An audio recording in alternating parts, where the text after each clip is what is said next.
বন্ধুরা, আমরা আগের এপিসোডে বেতাল এবং বিক্রমাদিত্যের 15তম গল্পটি শুনেছি।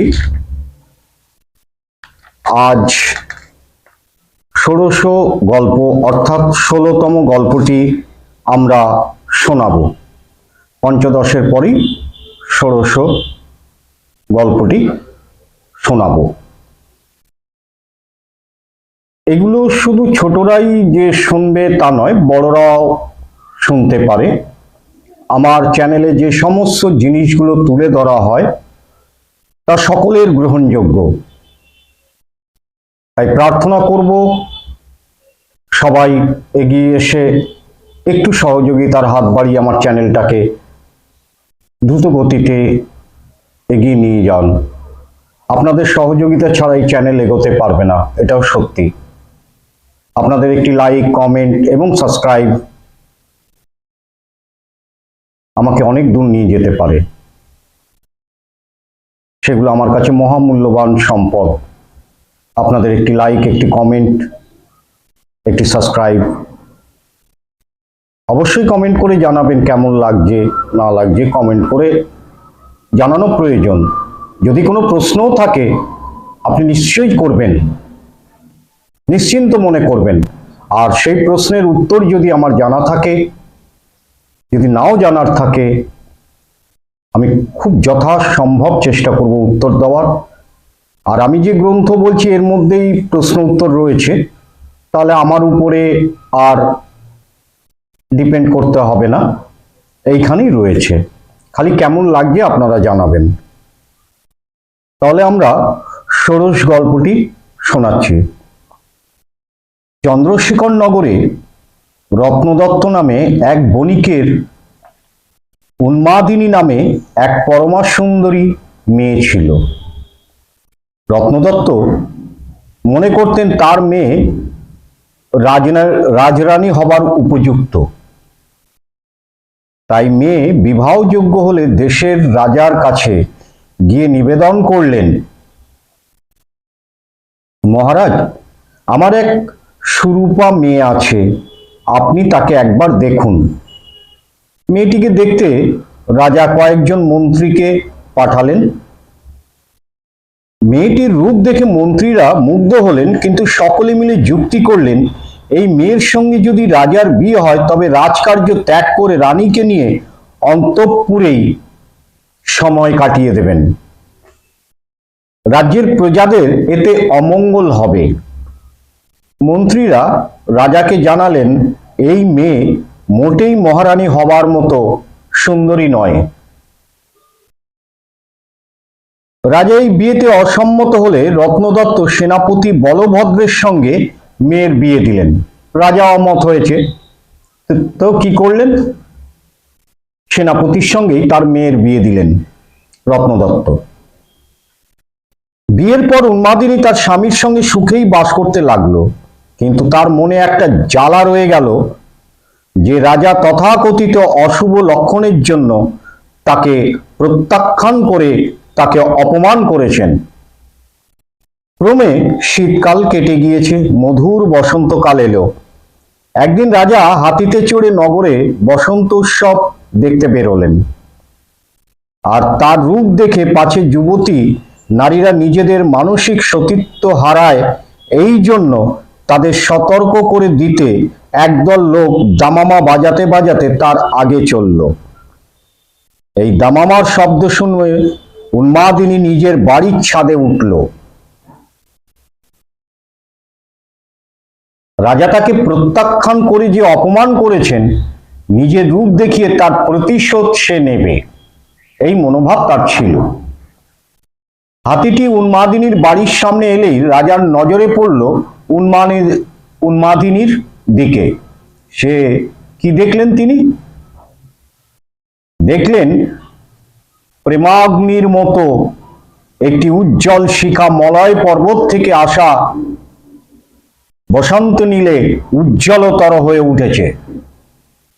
এক দৃষ্টে চেয়ে রইলেন রাজা। সেই জমকালো রূপের দিকে, ফলে বিজয়ী মদনের স্বরাঘাতে তিনি মূর্ছিত হয়ে পড়লেন। তার ভিত্ররা অর্থাৎ রাজার পারিষদরা কি করল? শুশ্রূষা করে, চিকিৎসা করে যথাসম্ভব তাকে তার প্রাসাদে ফিরিয়ে নিয়ে গেল। তাদের কাছে জিজ্ঞাসাবাদ করে যখন তিনি শুনলেন যাকে দেখে আজ তার এমন অবস্থা হলো, সে আর কেউ নয়, সে সেই বণিক কন্যা ব্রাহ্মণদের মুখে অশুভ লক্ষণের কথা শুনে যাকে তিনি প্রত্যাখ্যান করেছিলেন। যেসব ব্রাহ্মণ তাকে মেয়েটির অশুভ লক্ষণের কথা বলেছিলেন, তাদের তিনি তখনই তার রাজ্য থেকে নির্বাসিত করলেন। তারপর তিনি কি দিন কি রাত সবসময় ওই সুন্দরীর রূপ ধ্যান করতে করতে নিজের মনে মনে বলতে লাগলেন, ওই সুন্দরীর মুখের নিষ্কলঙ্ক সৌন্দর্য যখন জগতের অগাধ আনন্দের উৎস, তখন চাঁদ নিতান্ত মূর্খ আর নির্লজ্জ না হলে কখনো এমন করে আকাশে উদিত হয়? সুন্দরীর কথা এমনি করে ভাবতে ভাবতে প্রেমানলে তুষের মতো দগ্ধ হয়ে রাজা দিন দিন শুকিয়ে যেতে লাগলো। তারে দাহের কারণ তিনি লজ্জায় কারো কাছে প্রকাশ করতে পারতেন না। কি করে বলবে? বলার জায়গা নেই। তার নিতান্ত বিশ্বস্ত এবং অন্তরঙ্গ যারা, তারা অবশ্য তার বাইরের লক্ষণগুলো দেখে কিছুটা আন্দাজ করে কৌশলে নানা প্রশ্ন করে আসল ব্যাপারটা জেনে নিলেন রাজার কাছ থেকে, তার মনের কথা। তখন তারা রাজাকে বললেন, ব্যাপার যখন এই, তখন আর এ নিয়ে আপনার ভাববার কি আছে? ও সুন্দরী তো আপনার হাতের মুঠোয়, ওকে আপনি নিয়ে নেন যেন তেন প্রকারে। ধর্মপ্রাণ রাজা কিন্তু তাদের এই পরামর্শ গ্রহণ করতে পারলেন না, যেহেতু তিনি ধার্মিক। ব্যাপারটা সেনাপতি বলভদ্রের কানে গেলে প্রকৃত রাজভক্ত তিনি তখনই ছুটে এসে রাজার পা জড়িয়ে ধরে বললেন, মহারাজ, ওই দাসীকে আপনি অপরের স্ত্রী বলে মনে না করে নিজেরই দাসী বলে মনে করুন। আমি অকুণ্ঠ চিত্তে ওকে দান করছি আপনাকে, আমার ভার্যাকে আপনি গ্রহণ করুন।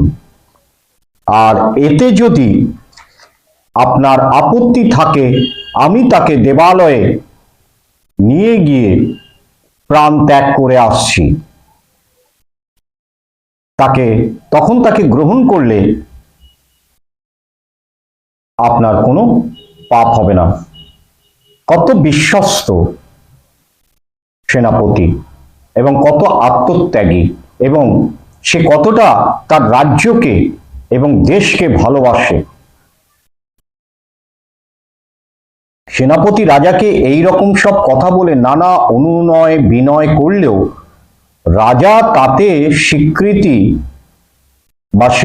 না হয়ে বিরক্তর সুরে বললেন, রাজা হয়ে এমন অন্যায় কাজ করি কি করে?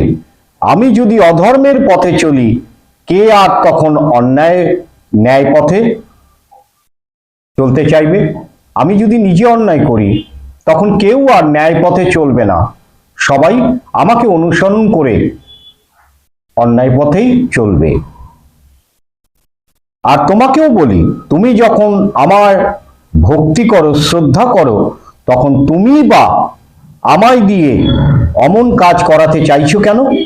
আমার ক্ষণিক সুখের কারণ হলেও পরলোকে হবে অশেষ দুঃখের কারণ। আর তুমি যদি তোমার ধর্মপত্নী ত্যাগ করো, তাহলে তোমাকে আমি শাস্তি না দিয়েও পারবো না। এই রকম সব কথা বলে রাজা তার সেনাপতির প্রস্তাব প্রত্যাখ্যান করলেন। এরপর নগরবাসীরা এবং রাজ্যের প্রজারা এলো, এসে রাজাকে ওই একই ধরনের অনুরোধ জানিয়েছিল। রাজা দৃঢ় চিত্তে সেসবে না বলে দিলেন। রাজা এরপর প্রেমজ্বরের আগুনে দগ্ধ হতে হতে একেবারে শেষ হয়ে গেলেন।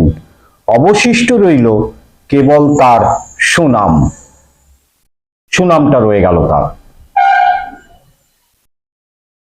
আর এইভাবে রাজার দেহাবসান সহ্য করতে না পেরে তার সেবক সেনাপতি বলভদ্র অগ্নিপ্রবেশে নিজের দেহ বিসর্জন দিলেন। ভক্ত সেবকদের চরিত্র চিরদিনই রহস্যময় এবং দুর্জেয়।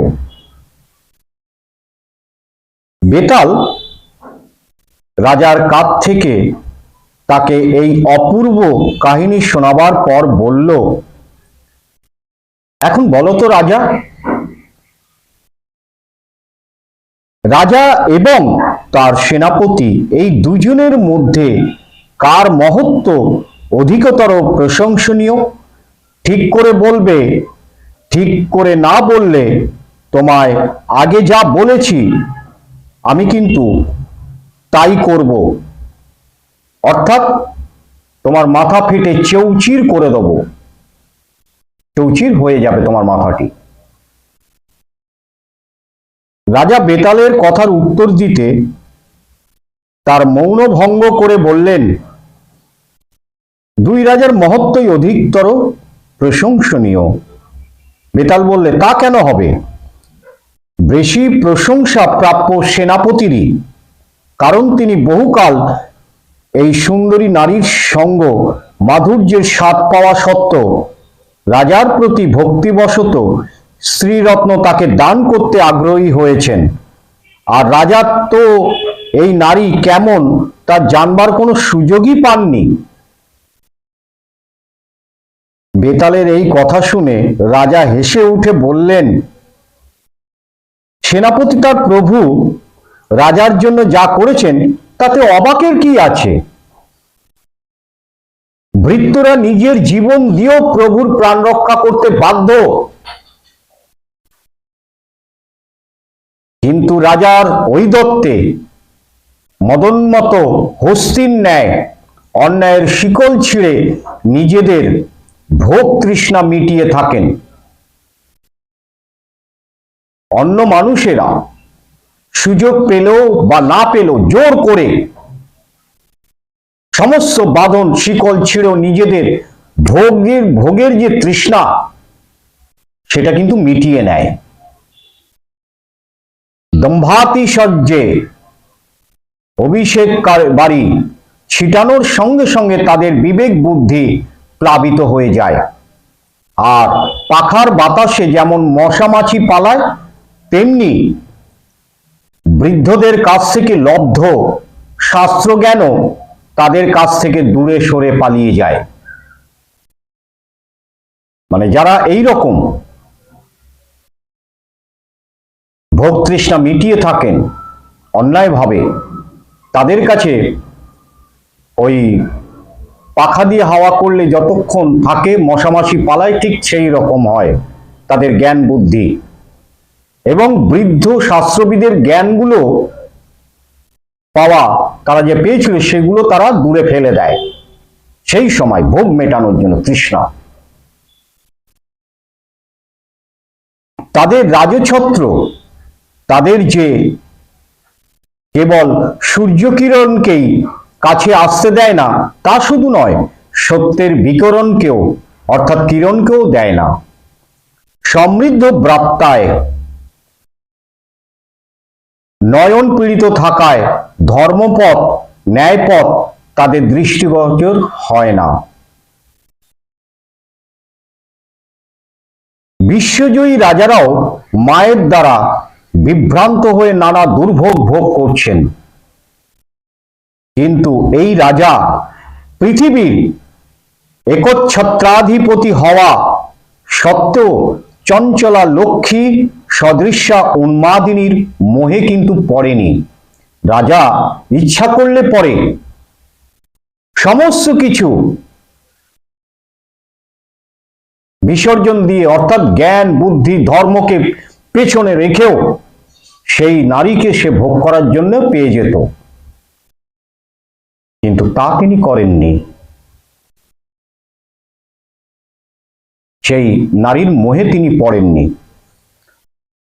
অধর্মের পথে পা না বাড়িয়ে তিনি বরং প্রাণ ত্যাগ শ্রেয় বলে মনে করেছেন, যে ধর্মকে আমি ত্যাগ করব না, তাতে প্রাণ যায় যাক। তাই আমার মতে রাজার মতই বেশি প্রশংসা পাওয়ার যোগ্য। রাজার মুখে এই কথা শুনে বেতাল তার কাজ ছেড়ে আবার সেই শিরীষ গাছের কাছে চলে গেল এবং আগের মতো সে ঝুলতে শুরু করলো। অর্থাৎ মাথা নিচের দিকে, পা উপরের দিকে একটি দড়ির মতো সাহায্যে সে ঝুলে আছে এবং থাকতো। এবং চন্দ্রগুপ্ত ওই শিরীষ গাছে উঠে আবার তাকে কাঁধে নিয়ে নতুন করে পথ চলা শুরু করতেন, নতুন করে এই রকম কতগুলো গল্প করেছিলেন।